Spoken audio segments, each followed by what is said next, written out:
David Schwartz and your favorite influencers in the space, guys, in the crypto sphere, knows the truth about Bitcoin, XRP, and Ethereum. Bitcoin and Ethereum aren't the one, guys, but perhaps XRP, XLM, and these utility type of tokens are the one. In today's video, we're going to explain further and investigate what this truly means. Why? Because Bitcoin, your time has come. Actually include Ethereum as well, because David Schwartz stated the same thing. So let us explain. First things first, here we go from the BIS. They literally stated what? Look at this right here, guys. Over here they talk about 3 models arise: a private settlement asset and marketplace such as Ripple's XRP, as well as Stellar's Foundation, XLM. But then they also state such a Strike, which leverages Bitcoin and the Lightning Network. Today's all about the Lightning Network, guys. Something just occurred with Bitcoin. However, a public solution potentially run by a regulated private entity. We know, of course, this is why Ripple stated we want to be on the regulation side, right? The regulator side has key advantages, as you guys can see right here. In cross-border settlement, in cross-border payments, a common settlement asset. This paper offers 2 possible improvements for cross-border payments: a shift toward digital money, guys. There we go. I don't see any other coins listed here. Only 3: XRP, Stellar's Foundation, which is basically XLM, and then Bitcoin over here as well, guys. Right here. Isn't that fascinating? Why didn't they list anything else, guys? Because we know. And with Bitcoin, they actually talked bad upon it. Okay? Something just happened. Breaking! One of the top Bitcoin developers recently discovered a massive security risk in the Lightning Network, which triggered him to announce his departure from the project. You can't make this stuff up, guys. He claims there's intentional backdoors in the code that allow attackers to easily get full control of the network. Okay, we're going to be talking more about this, guys. But first things first, we have to talk about what is the Bitcoin Lightning Network. Okay, so it's a network which is 1,000 times cheaper than Visa and MasterCard, right? So they created this network, guys, so the transactions are cheaper than the base layer of Bitcoin itself. Okay, so the median fee rate, or the cost of sending value across the Lightning Network, is basically 1,000 times cheaper. Okay, and then the median fee rate for transfers over the Lightning Network is anywhere from 60,000% to 140,000% more efficient than what is currently being charged by legacy credit card processors, right? Things look pretty bullish in the front end, doesn't it, for Bitcoin?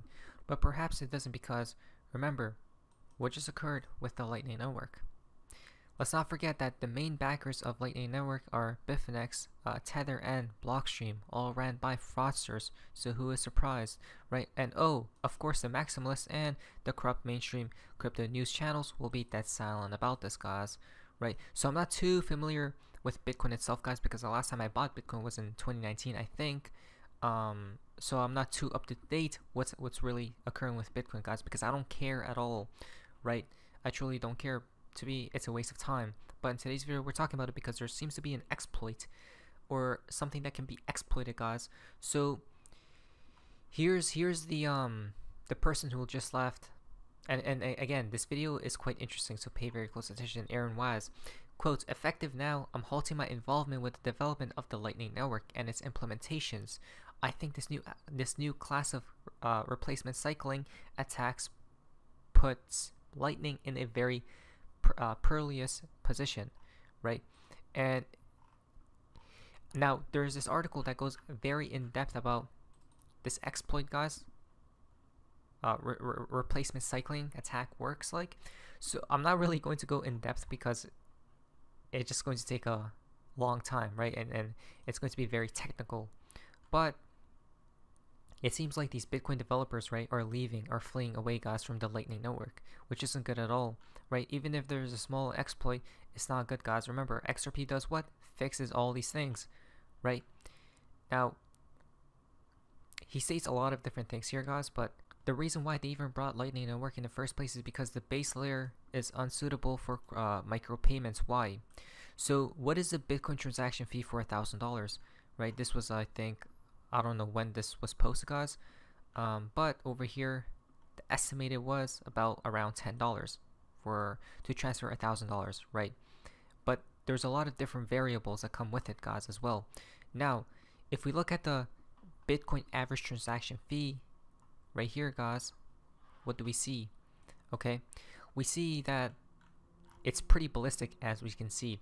So I think it's per USD, guys, this chart shows, right? Look at this though. The reason why they even brought upon the Lightning Network in the first place is because of this fact. Okay,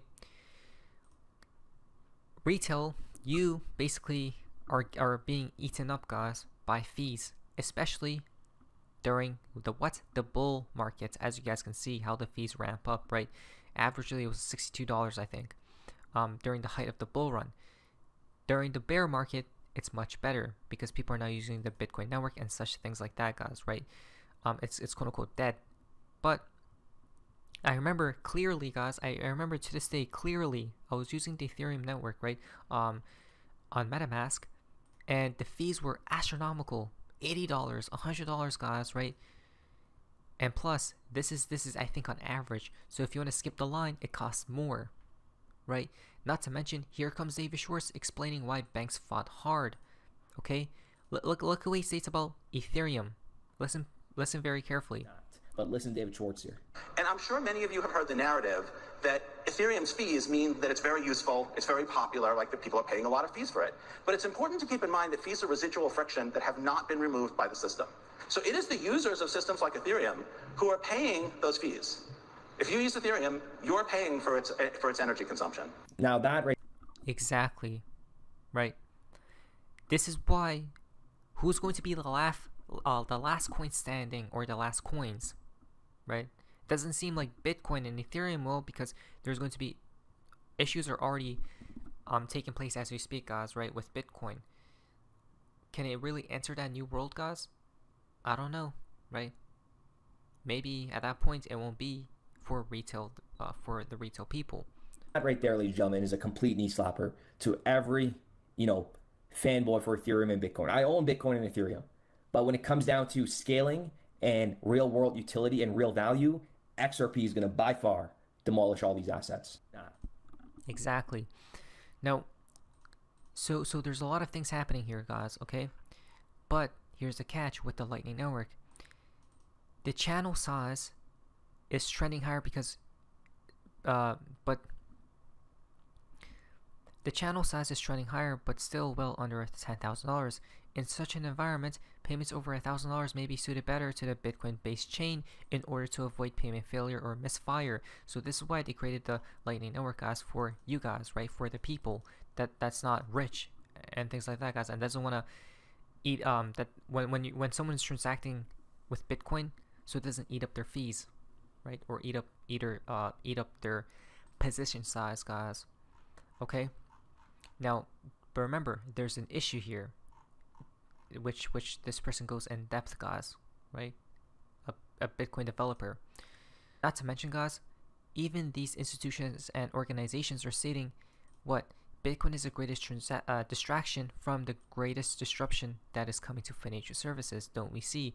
And then here comes David Schwartz once again from back, I don't know, 2019, guys, right here. How and why did he create the XRP ledger?